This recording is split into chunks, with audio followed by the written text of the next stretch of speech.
Ada dua perkara dalam Al-Quranul Karim. Ada dua amalan dalam Al-Quranul Karim yang Allah perintahkan kita untuk buat, yang Allah sendiri buat. Tonton yang dimuliakan oleh Allah, Nabi begitu dalam satu hadis, antara manusia yang akan dimuliakan oleh Allah dengan kemuliaan yang besar di hari akhirat ialah muazzin. Tahu muazzin? Orang yang azan. Kita panggil Bilal, kan? Bilal ni kita ambil sempurna nama Bilal bin Rabah lah.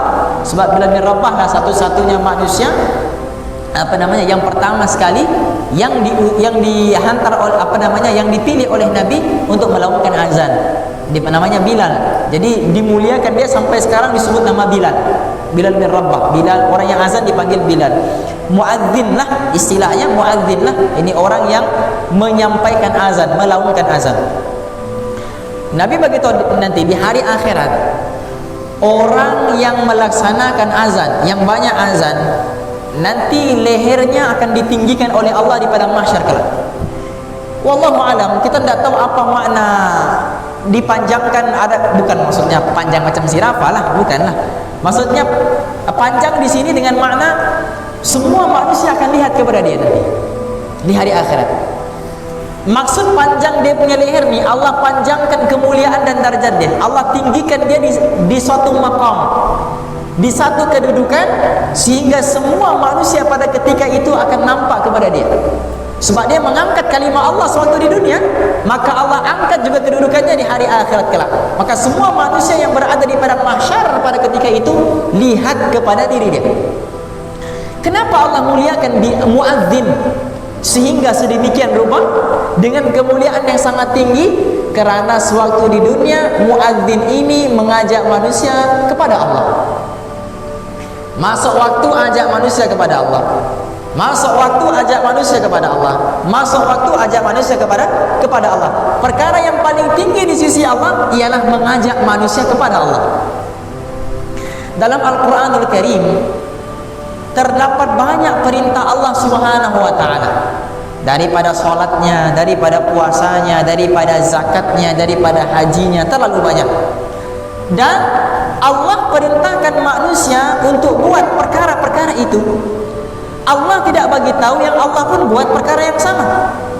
Misal Allah perintahkan kepada manusia untuk solat, wa aqimus solat, dirikanlah solat. Ada pernah kita dengar dalam riwayat, sama ada dalam Al-Quranul Karim ataupun hadis Nabi yang Allah juga bersolat? Allah perintahkan manusia solat, adakah Allah juga solat? Tidak. Solat itu untuk Allah. Kalau Allah solat, untuk siapa solatnya Allah? Iya kan? Kita solat sebagai pengabdian diri kepada Allah, sebagai menunjukkan bahawa kita ini hamba kepada Allah.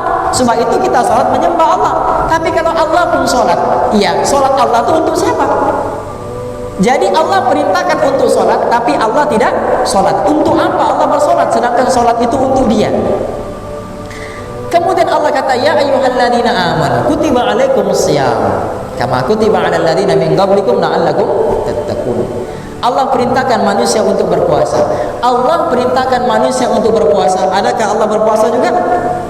Tidak. Puasa ini untuk perisai manusia nanti daripada masuk dalam neraka Allah. Bukankah Nabi bersabda, as-siyamu junnatun wa hisnun minan nar. Puasa itu perisai. Puasa itu perisai, pencegah daripada api neraka. Jadi kalau Allah berpuasa, adakah Allah juga perlu perisai daripada api neraka? Sedangkan neraka dia yang cipta. Jadi perintah-perintah Allah ni, Allah perintahkan kita untuk buat, Allah tidak buat.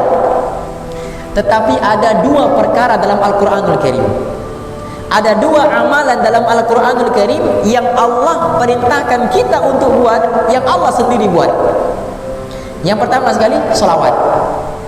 Salawat, sebelum Allah perintahkan kita untuk buat, Allah terlebih dahulu buat.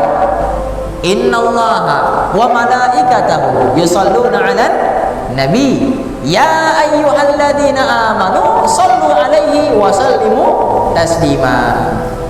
Sesungguhnya aku, kata Allah, aku, kata Allah, dan para malaikatku berselawat kepada Nabi. Maknanya Allah juga berselawat.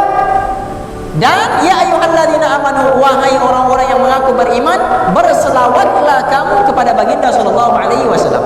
Jadi Allah perintahkan kita untuk berselawat, Allah juga berselawat. Cuma selawat Allah berbeza dengan selawat manusia. Allah tidak kata Allahumma sholli ala Muhammad, tidak. Maksud Allah berselawat kepada Nabi nuzulur rahmah. Allah turunkan rahmat yang besar kepada Nabi. Inna a'tainakal kautsar. Kami telah berikan kepada engkau wahai Muhammad kebaikan yang banyak, rahmat yang sangat besar. Itu yang pertama. Allah perintahkan manusia untuk berselawat, Allah juga berselawat. Dan perkara yang kedua yang Allah perintahkan manusia untuk buat, yang Allah juga buat, yaitu dakwah, mengajak manusia kepada kebaikan. Allah kata wal takum minkum ummatun yad'una ilal khair. Hendaklah ada satu golongan manusia mengajak manusia kepada kebaikan. Allah juga mengajak manusia, tapi bukan mengajak kepada kebaikan, tapi mengajak masuk dalam syurga Allah Subhanahu wa taala. Wallahu yad'u ila daris salam. Allah mengajak kamu untuk masuk ke dalam syurga Allah Subhanahu wa taala. Jadi tugas mengajak ini bukan sahaja tugas perkara yang Allah hantar kepada manusia yang Allah tidak buat, tapi mengajak ini Allah beritahu kepada manusia untuk buat, yang Allah sendiri juga buat, yaitu dakwah, mengajak manusia kepada kebaikan. Allah ajak manusia, Allah panggil manusia untuk masuk ke dalam syurga Allah Subhanahu wa taala. Bukankah itu juga dengan makna dakwah, mengajak? Dakwah ini maknanya mengajak. Jadi kemuliaan orang yang mengajak ini tinggi kemuliaannya di sisi Allah. Sebab itu muadzin yang mengajak manusia kepada Allah, Allah muliakan di hari akhirat. Karena dia mengajak manusia kepada kebaikan.